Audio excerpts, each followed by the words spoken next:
السلام علیکم ویلکم ټو پښتون فیکټس د پښتون قوم تاریخ ډیر زوړ دی او د مورخینو په مطابق د پښتون قوم تاریخ 15000 کال زوړ دی خو بعضی مورخین وایي د پښتون قوم تاریخ 2000 کال زوړ دی د پښتون قوم د تاریخ په اړه کې مختلف روایتونه موجود دي د بعضی مورخینو په مطابق د پښتون قوم د اریانی یا یونانی نسل نه دی او د قیس عبدالرشید اولاد دی خو د بل نظریه په مطابق د پښتون قوم تعلق د بنی اسرائیل د یو روکي قبیله سره دی ملګرو په نننۍ ویډیو کې موږ تاسو ته د پښتون قوم مختصر تعارف بیانو زیم حیات یوسفزئی تاسو ګورئ پښتون فیکټس تاسو د وسه پوری زمونږ یوټیوب چینل نه سبسکرایب کړئ نو تاسو زمونږ یوټیوب چینل سبسکرایب کړئ او ورسره د غنټې د نشان هم ووخی چې زمونږ نوې ویډیوګانې د ټولو مخکې تاسو ته ترلاسه کیږي نو راځئ چې خپل ټاپک لرا شو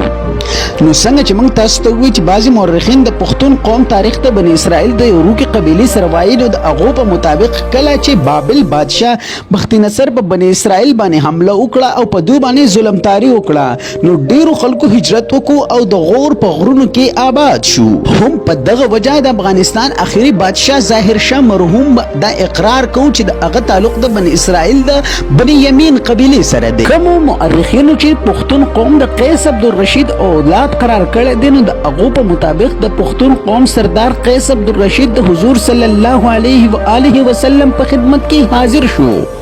او د حضور صلی الله علیه و آله وسلم په لاس یې بیت وکړو مسلمان شو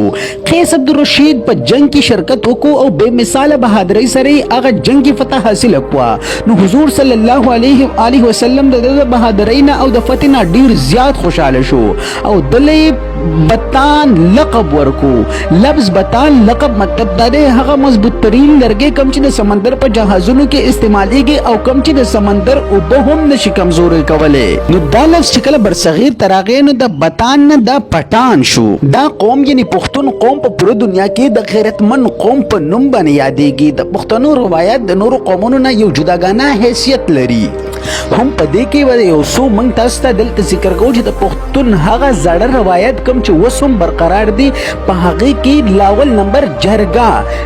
هغه ته ویل کېږي چې کله په یو کلی کې یا په یو ځای کې څه غویمو یا څه لانجه یا څه مسله وشي نو بیا د کلی یا د هغه ځای د هغه مشران راټول شي او هغه دواړه خلکو لا کوم چې یا غویمو یا څه فساد کړي د هغو دواړو نه واک اختیار والی او بیا دواړه یو ځای کې نه بیا چې د کلی مشران کوم فیصله وکړي نو هغه دواړه تربګنی چې دی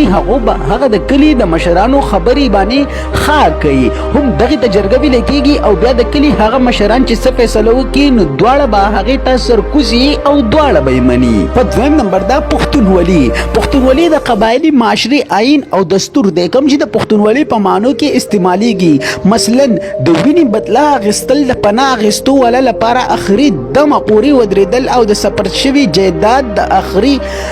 دم پوري حفاظت کول ملمستیا کول او د ملمه د پاره ځان او مال قربانول دریم نمبر راځي حجره څنګه چې موږ تاسو ته وویل چې د پښتون قوم هر خبره په جرګه باندې کیږي نو حجره هغه ته د غم خادي زی هم ویل کیږي په کوم ځکه چې یا غم وشي یا حادي وشي او ګڼ راټولېږي نو هغه زتا حجره ویل کیږي او د کلی یو خاص زی جوړ شوی کوم ته چې په بازي جبو کې بیٹک هم ویل کیږي نو په دغه کې د کلی دغه خلک هر ماخام راټولېږي او خپل چې کوم مسله مسائل وي هغه دغه نه یو بل خبر وي او د دې سره سره د غم خادي خبر هم په دغه کې دی